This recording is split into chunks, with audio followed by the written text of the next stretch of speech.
नमस्कार, सनातन विचार में आपका स्वागत है। आज जिस पुस्तक पर हम चर्चा कर रहे हैं वह चौखंबा सुरभारती प्रकाशन द्वारा प्रकाशित श्री विष्णु शर्मा विरचित पंचतंत्र है। इस पुस्तक में अभिनव राजलक्ष्मी संस्कृत हिंदी टीका भी है। संस्कृत टीकाकार आचार्य गुरु प्रसाद शास्त्री हैं और हिंदी टीकाकार आचार्य श्री सीताराम शास्त्री हैं, जो उनके पुत्र हैं। पुस्तक के संपादक प्रोफेसर बाल शास्त्री हैं।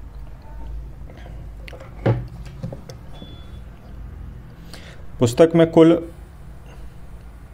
976 पृष्ठ हैं पंचतंत्र के और 40 पृष्ठ हैं भूमिका आदि जानकारी के। बैक कवर पे चौखंबा द्वारा प्रकाशित अन्य महत्वपूर्ण ग्रंथों की जानकारी दी गई है।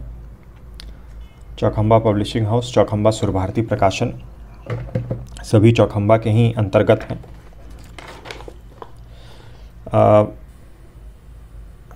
Chaukhamba Surbharati Granthmala 440 Shri Vishnu Sharma's Panchatantram with the Sanskrit commentary Abhinav Rajlakshmi by Pandit Guru Prasad Shastri and Hindi commentary by Acharya Shri Sitaram Shastri, edited by professor Bal Shastri, SVDV Sankhya, Sanskrit Hindu, Banaras Hindu university, Varanasi. Chaukhamba Surbharati Prakashan, Varanasi. पुस्तक का मूल्य 290 रुपये है। पृष्ठ इसमें 40 जोड़ 976, 40 पृष्ठ में भूमिका आदि दी गई है, बाकी 976 पृष्ठ में पंचतंत्र है। इस पुस्तक से पहले भी हम चैनल पर एक पंचतंत्र की पुस्तक जो विद्यानिधि प्रकाशन द्वारा प्रकाशित है उसके बारे में चर्चा कर चुके हैं, परंतु उस पुस्तक में केवल पंचतंत्र, जैसा कि नाम से विहित है, इसमें 5 तंत्र हैं। उनमें से जो आखिरी तंत्र है अपरीक्षित कार्यक्रम, केवल वही तंत्र था उस पुस्तक में। अपरीक्षित कार्यक्रम जो है वह अन्य यूनिवर्सिटीज़ का तो मुझे पता नहीं, लेकिन दिल्ली यूनिवर्सिटी में, जैसा उस पुस्तक की भूमिका में लिखा था, दिल्ली यूनिवर्सिटी के BA के पाठ्यक्रम में उसको इंक्लूड कर लिया गया है। इसलिए अपरीक्षित कार्यक्रम पे अधिक प्रकाशनों द्वारा पुस्तकें उपलब्ध हैं। वो भी एक एकेडमिक पुस्तक थी अपरीक्षित कार्यक्रम तंत्र के ऊपर। ये पंचतंत्र संपूर्ण है, इसमें 5 तंत्र उपलब्ध है। पब्लिश्ड बाय चौखंबा सुरभारती प्रकाशन और चौखंबा पब्लिशिंग हाउस, चौखंबा संस्कृत प्रतिष्ठान, चौखंबा विद्या भवन, इनमें से कहीं से भी यह पुस्तक उपलब्ध हो जाएगी। ये पुस्तक अभी मैंने चेक की थी चौखंबा की वेबसाइट पे, वहाँ आउट ऑफ स्टॉक दिखा रहा है। पहले भी ये पुस्तक आउट ऑफ स्टॉक थी, जिस कारण मुझे ये पुस्तक प्राप्त नहीं हो पाई थी।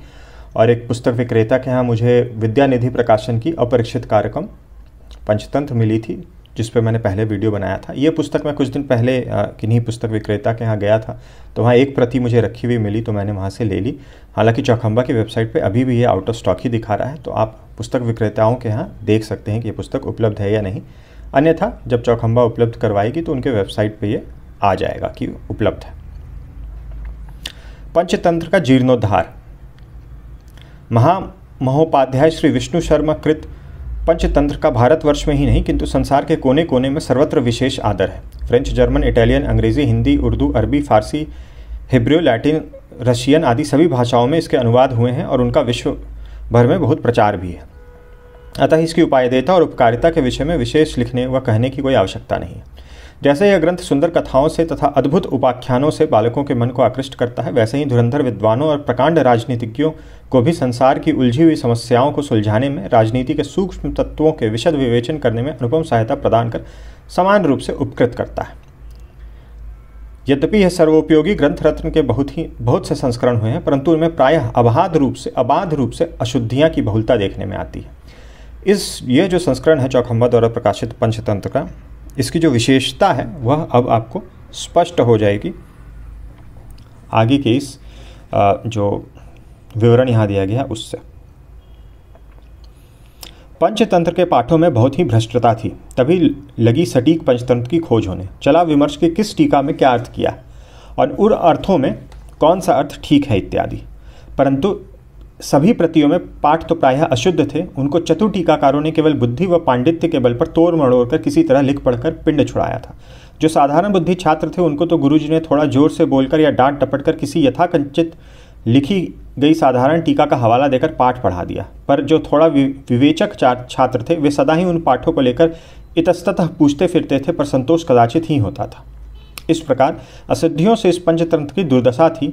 इसे पढ़ते पढ़ते समय अच्छे लोगों का हृदय धड़कने लगता था और उसका कारण केवल पाठों की अशुद्धियाँ थी। अतः विद्वानों और छात्रों के लाभार्थ पूर्वापेक्षा यह नितांत शुद्ध संस्करण हमने तैयार किया है। इसमें 400-500 से अधिक पाठ ठीक किए गए हैं। मतलब जो श्लोक हैं पंचतंत्र के, उनमें किसी प्रकार का पाठांतर किया गया है, संशोधन किया गया है, जिससे जो उसका मूल जो अर्थ है वो निकल के आ सके। उनमें से 2-4 उदाहरण के रूप में दृष्टव्य हैं। सर्वतोपि सुशीलोपि यत्यदानादधो घटः अथ काणापि कुब्जापि दानादुपरि कर्कटी। यह पाठ प्रचलित सभी पुस्तकों में ऐसा ही है और पंजाब के एक सुप्रतिष्ठित टीकाकार ने इसका अर्थ किया है कि घड़ा जब रहेगा तब पलंग के नीचे ही रहेगा और ककड़ी को तो पलंग के ऊपर बैठकर ही लोग खाते हैं इत्यादि। कहिए कैसा बढ़िया अर्थ है। इस अर्थ से आप लोगों को संतोष होता है? क्या आप भी पलंग पर बैठकर ककड़ी खाते हैं या पलंग पर बैठकर भोजन करते हैं? यदि नहीं तो सुनिए, यहाँ वह पाठ ही नहीं किंतु एक अक्षर बदल दीजिए। करकटी की जगह करकरी पढ़िए। करकरी, झारी, करुआ, कमंडलू, जिसे राजपूताना आदि में करी और तूतिया कहते हैं। कवि का भाव यह है कि दान देते समय और जल पिलाते समय भी घड़े से जल नहीं दिया जाता और न पिलाया जाता है, किंतु करुआ, कमंडलू से ही जल दिया जाता है। इसी महत्व के कारण काणा अर्थात छिद्र वाली, कुब्जा अर्थात घड़े की अपेक्षा अत्यंत छोटी भी करकरी करुआ घड़े के ऊपर ही रखी जाती है। सभी जगह प्याऊ, पौसरा आदि में नीचे घड़ा रखकर उसके ऊपर पानी पीने आदि के लिए करी रखते हैं। यह लोक प्रसिद्ध है। अब आप इस अर्थ से उस अर्थ से इस अर्थ की तुलना कीजिए। कहिए वह पाठ ठीक है या हमारा पाठ ठीक है। तो इस प्रकार से जो टीकाकार हैं इसमें संस्कृत और एवं हिंदी के, उन्होंने कुछ उदाहरण यहाँ दिए हैं कि किस प्रकार से अभी जो प्रचलित संस्करण हैं उनमें किस तरह से श्लोक प्रस्तुत किए गए हैं और उसमें कहाँ कहाँ इन्होंने संशोधन करके और कैसे अब उसका जो है वह शुद्ध अर्थ और कुछ ऐसा आप कह सकते हैं व्यवहारिक अर्थ निकल के सामने आ रहा है। ऐसा कुछ अर्थ नहीं जिससे पढ़ने वाला जो है वह उसको भ्रम ही हो जाए, वो कंफ्यूज हो जाए कि इसका क्या अर्थ है या इसका क्या तात्पर्य है। इस प्रकार बहुत सी प्रचलित अशुद्धियां इस संस्करण में ठीक की गई हैं और हमारा यह पंचतंत्र जीर्णोद्धार का कार्य विद्वानों को भी पसंद आया है। इसलिए अत्यल्प समय में भी इसके कई संस्करण समाप्त हो गए हैं। इस संशोधन के समय बहुत स्थलों पर हार्वर्ड ओरिएंटल सीरीज़ के पंचतंत्र से भी हमने सहायता ली है। हार्वर्ड ओरिएंटल सीरीज़ के अंतर्गत जो पंचतंत्र का संस्करण प्रकाशित किया गया है उससे इन्होंने सहायता ली है। इस प्रकार विद्वानों द्वारा प्रोत्साहित होकर पूर्वापेक्षा इसको और भी आकर्षक रूप में प्रकाशित किया जा रहा है तथा पूर्व के संस्करणों की अपेक्षा इस संस्करण में संस्कृत टीका का विस्तार किया गया है और बहुत से अवशिष्ट असंलग्न पाठों को भी इस संस्करण में पुनः शुद्ध किया गया है तथा स्थूलाक्षरों से इसे सुपाठ्य बनाने का पूरा ध्यान रखा गया है। अतः पूर्वापेक्षा यह संस्करण और भी उपायदेय हो गया। आशा है विद्वद् वर्ग एवं छात्र वर्ग इससे अधिकाधिक लाभ उठाएंगे। प्रस्तुत संस्करण में विद्वानों तथा छात्रों के आग्रह से आचार्य श्री सीताराम शास्त्री व्याकरणाचार्य साहित्य रत्न राजशास्त्री द्वारा विरचित विस्तृत भाषा टीका भी साथ ही दे दी गई है। इससे यह संस्करण हिंदी भाषा भाषियों के लिए भी संस्कृत भाषा के ज्ञान में सहायक हो सकेगा, ऐसा हमारा विश्वास है। यहाँ इन्होंने एक ये दिया है कि 800 वर्ष पहले भी इस पंचतंत्र का बड़े बड़े विद्वानों की देखरेख में जीर्णोद्धार एवं संशोधन हुआ था, क्योंकि उस समय भी अति अशुद्ध रूप में ही उपलब्ध था। और फिर कुछ मूल पाठ दिया गया है। पंचतंत्र पर प्राप्त सम्मतियाँ, फिर विभिन्न विद्वानों ने जो ये शुद्ध किया हुआ संस्करण है उसके बारे में जो अपनी टिप्पणी दी है वो यहाँ पर दी गई है। यहाँ ये अंत वाली मैं आपको पढ़ के सुना दूँ। काशी स्थित सुप्रतिष्ठित प्रकाशन संस्थान द्वारा प्रकाशित पंचतंत्र संस्कृत हिंदी टीका सहित देखकर परम संतोष हुआ। इसके संपादक स्वनाम धन्य अनेक ग्रंथों के संपादक पंडित गुरु प्रसाद जी शास्त्री हैं। इतना ही कहना इस संस्करण के उपायदेता के लिए पर्याप्त है। ग्रंथ का बाह्यांग तथा अंतरांग अत्यंत आकर्षक और छात्रों के लिए तो यह अत्यंत उपकारी ही है ही। अध्यापक बन भी यदि चाहें तो इससे पर्याप्त लाभ उठा सकते हैं। मेरा एक सुझाव यह है, यदि प्रकाशक इस तथा संपादक हार्वर्ड यूनिवर्सिटी अमेरिका द्वारा प्रकाशित पंचतंत्र के पाठांतर तथा अधिक कथाओं का संग्रह भी परिशिष्ट रूप में सटीक प्रकाशित कर दें तो आज तक भारत में मुद्रित पंचतंत्र के सभी संस्करणों में यह संस्करण एकमात्र ही गिना जाएगा। मैं संपादक तथा प्रकाशक महोदयों का अभिनंदन करते हुए इस संस्करण की सफलता चाहता हूँ। ये लिखा है पंडित श्री नारायण शास्त्री खिस्ते जी ने। तो भविष्य में कभी हार्वर्ड द्वारा प्रकाशित जो पंचतंत्र का संस्करण है वो अगर उपलब्ध हो पाया तो ज़रूर उसका भी अध्ययन करेंगे। अब यहाँ कथासार दिया गया है पुस्तक का, विश्व साहित्य में भारतीय कथा साहित्य का स्थान परमोत्कृष्ट एवं सर्वोपरि रहा है, अतः भारतीय कथा साहित्य को विश्व कथा साहित्य का जनक भी कहा गया। अधिकांश भारतीय कथा साहित्य में किसी व्यक्ति विशेष का नाम ना रखकर जलचर नपचर पशु पक्षियों के सिंबल रूप में उपस्थित किया गया है। इसमें शेर, हाथी, चूहा, बिल्ली, सर्प, कछुआ, कौवा आदि हमें नीतिप्रद एवं आचार विचार की शिक्षा तथा कर्तव्य अकर्तव्य का उपदेश प्रदान करते हैं। भारतीय संस्कृत तथा साहित्य माधुर्य, मनोहरता, भाव प्रणवता और उपदेशपरक होने के कारण संसार में प्रायः समस्त साहित्य प्रेमी विद्वानों द्वारा प्रशंसित एवं समादृत हुआ। इन कथाओं में हमें मनोरंजन, हास, परिहास, छल, कपट, धोखा तथा धार्मिक, नैतिक और व्यवहारिक ज्ञान प्राप्त होता है। वैदिक युगकालीन भारतीय समाज में जीवन में विभिन्न प्रकार की कथाएं लोगों में प्रचलित हैं। ऋग्वेद में देवताओं की कुतिया शर्मा और वाणी को का संवाद प्राप्त होता है, जिसमें शर्मा नामक कुतिया वाणी को उपदेश देती है कि धन का दान करें। ऋग्वैदिक काल से ही हमें पशु पक्षियों के साथ अंतरंगता का बीज दृष्टिकट होता है तथा यही संस्कृत कथा साहित्य का मूल है। इन कथाओं का विस्तार हमें ब्राह्मण ग्रंथों में भी प्राप्त होता है। उपनिषदों में छांदोग्य उपनिषद में बैल, हंस तथा मदगु नामक एक जलचर पक्षी द्वारा जाबाल पुत्र सत्यकाम को ब्रह्म विद्या का उपदेश प्रदान किया जाता है। यही पंचतंत्र की पशु पक्षी कथाओं का मूल बीज है कि वेद और उपनिषदों में भी इस प्रकार से पशु पक्षी पर आधारित जो है वह कथाएं हैं, तो वहीं से यह भी पंचतंत्र जो है वहीं उसी को इसका मूल बीज समझ आ जाए। जो विद्यानिधि प्रकाशन की परीक्षित कार्यक्रम पंचतंत्र है उस पर भी वीडियो अवश्य देखें, क्योंकि उसकी भी भूमिका, चूँकि वह भी एक एकेडमिक पुस्तक है, तो बहुत ही अच्छी भूमिका दी गई है और काफ़ी अच्छे से नीति ग्रंथों का बैकग्राउंड वगैरह उसमें दिया गया है। और जो भूमिका है उसमें सिर्फ अपरीक्षित कार्यक्रम को ही नहीं कवर किया गया है, बल्कि संपूर्ण पंचतंत्र को, सभी तंत्रों के ऊपर एक प्रकार से टिप्पणी की गई है। पंचतंत्र के रचयिता एवं रचनाकार। पंचतंत्र के रचनाकार सभी शास्त्रों में निष्णात पंडित विष्णु शर्मा हैं। वे 80 वर्ष के थे। चाणक्य का भी एक नाम विष्णु शर्मा है, अतः अनेक विद्वान चाणक्य एवं विष्णु शर्मा को एक ही व्यक्ति मानते हुए पंचतंत्र को चाणक्य की ही रचना स्वीकार करते हैं। वास्तव में नीति संबंधित जो गंभीर बातें प्राकृत ग्रंथ में दी गई हैं उसमें मालूम पड़ता है कि चाणक्य के समान कूटनीतिज्ञ एवं नीति शास्त्र का उद्भट विद्वान ही इस प्रकार के ग्रंथ की रचना कर सकता है।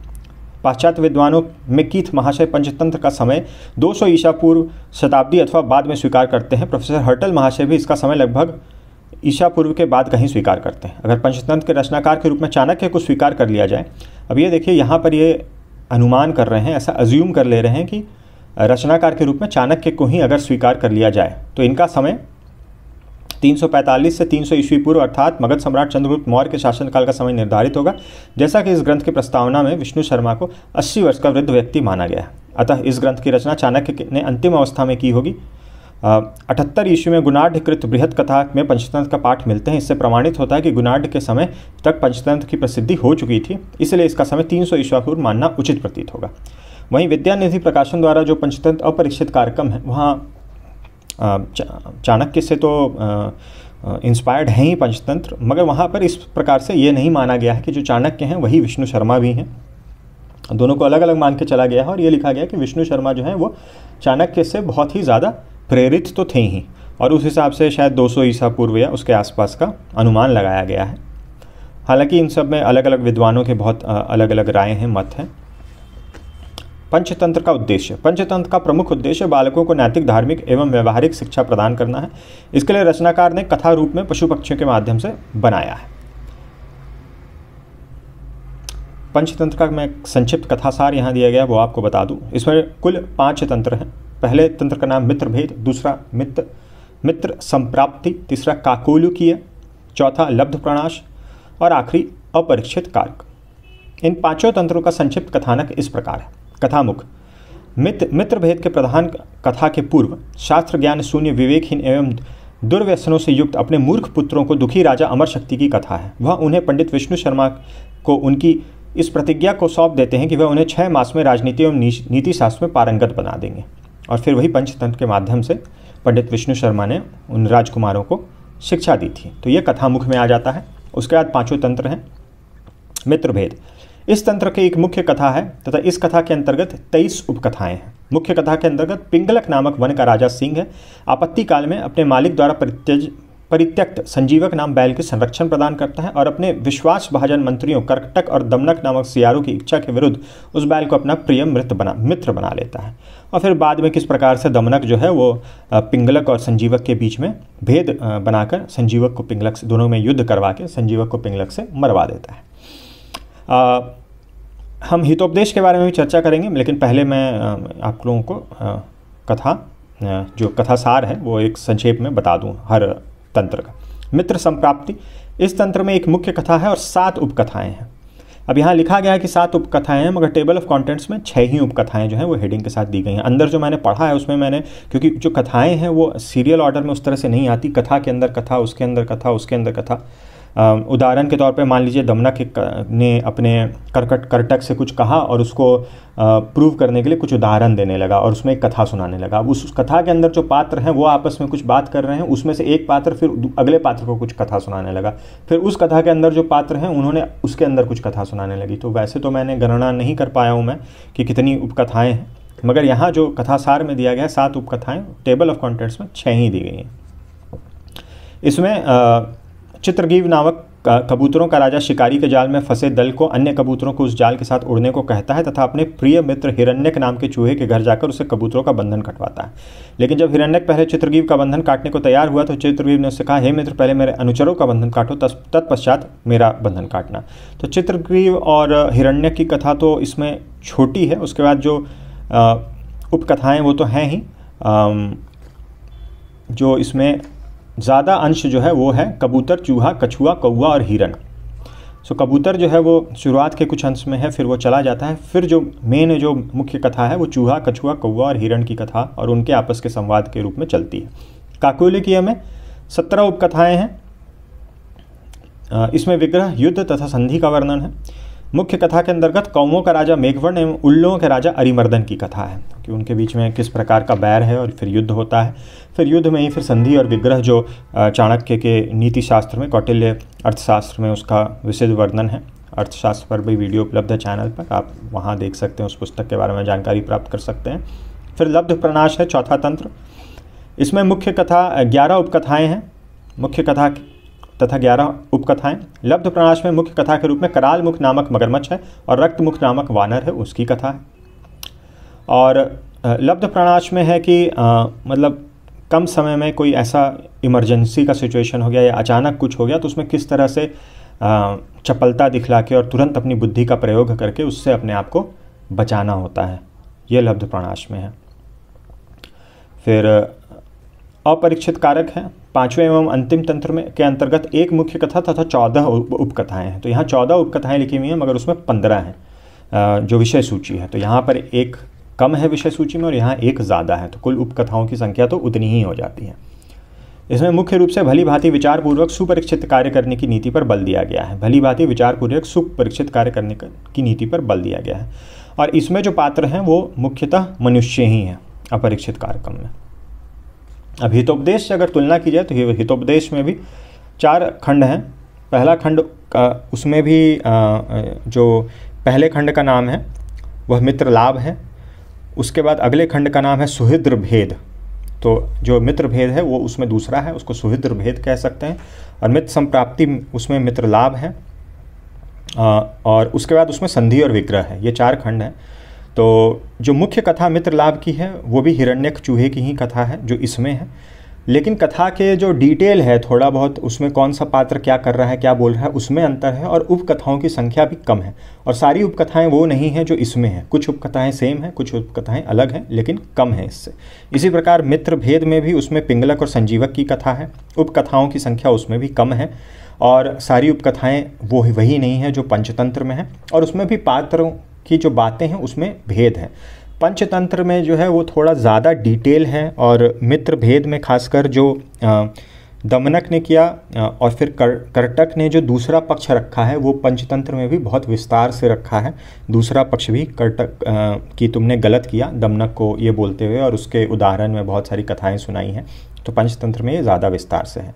उसके बाद उसमें विग्रह और संधि करके 2 अलग सेक्शन हैं, जिसमें एक ही हिरण्यगर्भ राजहंस और चित्रवर्ण मयूर के बीच में युद्ध होता है। उस युद्ध को 2 भाग में दिखाया गया है कि पहले विग्रह होता है और फिर संधि होती है। तो इसमें विग्रह और संधि जो है वो काकोलिकीय में है, विग्रह संधि दोनों। और फिर लब्ध प्रणाश और अपरीक्षित कारक तो अलग विषयों पर है। तो ये हितोपदेश और पंचतंत्र के बीच का कुछ ऊपर से अंतर है। ये विषय सूची है, मंगलाचरण है और कथामुख है जिसमें राजा हैं, उनके पुत्र जो हैं वो मूर्ख हैं, तो किस प्रकार से 6 महीने में उनको ज्ञान प्राप्त कराया जाए। फिर विष्णु शर्मा आते हैं, फिर कथा प्रारंभ होती है। तो मित्रभेद है, यहाँ सिंह वृषभ जम्बूक कथा, उसके अंदर फिर यहाँ से गिनती स्टार्ट हुई है उपकथाओं की। ये संस्कृत में ही है जो भी दिया गया है विषय सूची, तो आप इस प्रकार से देख सकते हैं। प्रथम जो है इसमें कुल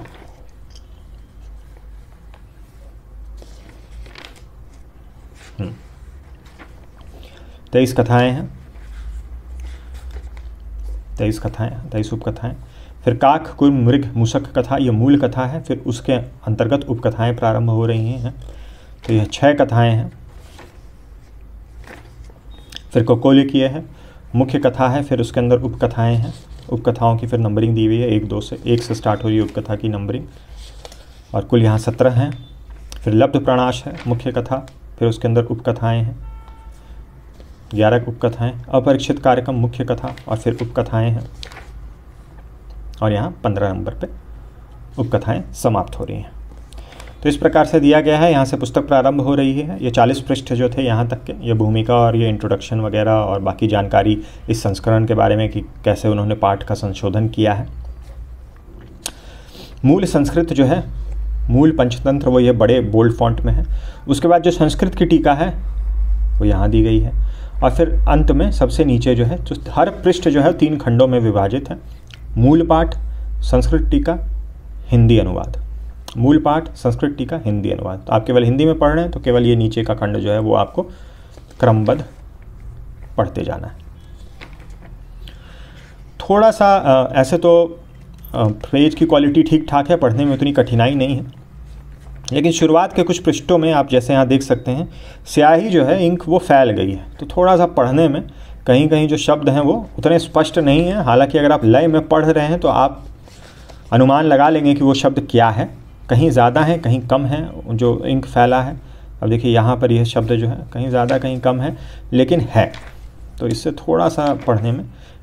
अब देखिए यहाँ से मित्र भेद प्रारंभ हो रहा है, अलग कोई पृष्ठ नहीं है। इति कथामुखम, यहाँ कथामुख समाप्त होकर अब मित्र भेद प्रारंभ हो गया। तो ये शुरुआत ही के कुछ पृष्ठों में है जो ये इंक के इशू है, बाकी ऐसा नहीं है कि संपूर्ण पुस्तक में है। आगे चल के फिर ये देखिए यहाँ पे स्पष्ट ही हो जा रहा है, और फॉन्ट थोड़ा छोटा है लेकिन पढ़ने में कठिन नहीं है। पुस्तक का कलेवर अगर और फॉन्ट बड़ा करते तो काफ़ी बढ़ जाता, और शायद 2 खंडों में फिर इसका प्रकाशन करना पड़ता। यहाँ देखिए बिल्कुल क्लियर है, कोई दिक्कत नहीं होगी आपको पढ़ने में। ये मूल संस्कृत टीका, हिंदी टीका, और कहीं कहीं ये केवल भाषा अनुवाद नहीं दिया गया है, कहीं कहीं इसी के अंतर्गत ऐसा कोई अलग से बहुत क्लियर आइडेंटिफाई करके सेक्शन तो नहीं दिया गया है, लेकिन यहीं पे एक छोटा सा भावार्थ लिखा हुआ होगा। और ऐसा हो रहा है कि अनुवाद में थोड़ा जटिल प्रतीत हो रहा है, तो वो सेंटेंस पढ़ने के बाद जैसे ही आप भावार्थ पढ़ेंगे तो जो उसका भाव है, जो अर्थ है, वो आपको स्पष्ट हो जाएगा श्लोक का। मित्रभेद जो है वो सबसे बड़ा तंत्र है, तो यहाँ तक तो आपका मित्रभेद ही है। अगर यहाँ से पेज मित्रभेद पेज पृष्ठ संख्या यहाँ से कथामुख से गिने तो 404 तक मित्रभेद है। फिर द्वितीय तंत्र प्रारंभ हो रहा है, मित्र संप्राप्ति। लेआउट सभी का वैसे ही है, जैसा मैंने बताया, हर पेज 3 खंडों में विभाजित है। हाँ, और एक महत्वपूर्ण बात, जो इन्होंने पाठांतरण किया है वो हर जगह बताया है कि हमने क्या पाठांतरण किया है। ऐसा नहीं है कि इसमें आपको ऐसे जो प्रचलित संस्करण हैं उनके हिसाब से कि उन्होंने क्या उसमें चेंजेस किए हैं। ऐसा नहीं कि आप वो मूल अगर पढ़ना चाहते हैं तो आप पढ़ लेंगे और आपको पता ही नहीं चलेगा कि बाकी संस्करणों में क्या है। तो यहाँ देखिए ये 1 यहाँ लिखा हुआ है, और यहाँ नीचे 1 लिख के इन्होंने किस तरह से उस शब्द में क्या, अब जैसे यहाँ देशः कालो यथोचितम लिखा है, मगर जो मूल था उसमें देशे काले यथोचितम था, तो ये पाठांतर इन्होंने किया है। तो हर पृष्ठ पे जो भी पाठांतर किया गया है वो फुटनोट में दिया गया है कि प्रचलित संस्करण में ये लिखा था, और जो यहाँ फुटनोट में ये दे दिया गया है, और ऊपर तो इनका जो संशोधित इनके हिसाब से जो शुद्ध पाठ है वह तो दिया ही गया है। तो ऐसा नहीं है कि वो आपको पता नहीं चलेगा कि किस शब्द को कहाँ किस प्रकार से चेंज किया गया है, अगर आप वो जानने के इच्छुक हैं तो। यहाँ से तृतीय तंत्र काकोलुकियम प्रारंभ हो रहा है। यहाँ पे कुछ एक बाइंडिंग की त्रुटि है वो मैं अभी आपको दिखा देता हूँ। पहले तंत्र सब आपको दिखा दूँ। लब्ध प्रनाश चतुर्थ तंत्र प्रारंभ हो रहा है और फिर अंत में अपरीक्षित कार्यक्रम जो छोटा तंत्र है। बाद के तंत्र थोड़े छोटे हैं। मित्र लाभ सबसे बड़ा है, फिर मित्र संप्राप्ति, उसके बाद ये सारे उनके तुलना में तो छोटे हैं। और फिर पुस्तक जो है वो यहाँ 974 पे समाप्त हो जा रही है। और यहाँ पर मूलस्य पंचतंत्राश्या तत्रयावश्यकम शुद्धि पत्रम, ये कुछ शुद्धि पत्र दिया गया है जिसमें एतेन संशोध्य व ग्रंथ पठनीय, इस प्रकार से संशोधित करके पठन करना है। अब इसको किस तरह से इंटरप्रेट करना है वो एग्जैक्टली मुझे समझ नहीं आया। यहाँ नीचे भी टिप्पणी जो है संस्कृत में दी गई है, लेकिन ये स्पष्ट है कि यहाँ फुटनोट में पाठांतर दिया गया है। अब यहाँ भी देखिए 1 2 3 जगह अंतर लिया गया है, तो ये पाठांतरम है। पहले ये तयापि सुभोग्यया ये लिखा है, पहले ये प्रचलित संस्करण में इस प्रकार से लिखा गया था, तो उससे शब्द का जो अर्थ है उसमें अंतर आ जाता है। अब अंत में आपको एक यहाँ बाइंडिंग की कुछ इशू हो गया है, वो दिखा दूँ। पृष्ठ संख्या 607, 8, 609 है। फिर आप देखिए यहाँ 602 आ गया, 603 आ गया, 604 आ गया, फिर 613 आ गया, 14 आ गया, 15 आ गया, फिर 9 आ गया। तो ये बस ये 4-5 पृष्ठ जो हैं ये आगे पीछे हो गए, कोई भी पेज मिसिंग नहीं है, कोई भी पेज मिसिंग नहीं है। तो आप 600 पढ़िए। 600 के बाद आपको फिर वापस, अगर आपके पास यही इसी प्रिंट वाले सेट में से है जो मेरे पास है, तो 600 पढ़ के फिर 1 2 3 4 पढ़िए, फिर वापस यहाँ आके 5 6 7 8 पढ़िए, फिर यहाँ जाके 9 10 11 12 पढ़िए, फिर 12 13 14 15 16 पढ़िए, उसके बाद फिर 17 ऑनवर्ड्स। ये बिल्कुल सही है, इसमें कोई दिक्कत नहीं है। ये 4-4 के जो 4 पृष्ठ हैं उनमें कुछ आगे पीछा हो गया है। तो ये थी पंचतंत्र चौखंबा सुरभारती प्रकाशन द्वारा प्रकाशित के बारे में जानकारी। ये पंचतंत्र संपूर्ण है और संपूर्ण पंचतंत्र मुझे कम ही मिले, जिसमें मूल पाठ भी उपलब्ध है और इस प्रकार से शुद्ध व्याख्या भी है। तो अच्छी पुस्तक है। अगर आप नीति ग्रंथ पढ़ने में रुचि रखते हैं तो ये पुस्तक अवश्य पढ़ें। आशा करता हूँ वीडियो से आपको पुस्तक के बारे में लाभप्रद जानकारी मिल गई होगी। वीडियो देखने के लिए बहुत बहुत धन्यवाद। मिलते हैं अगले वीडियो में।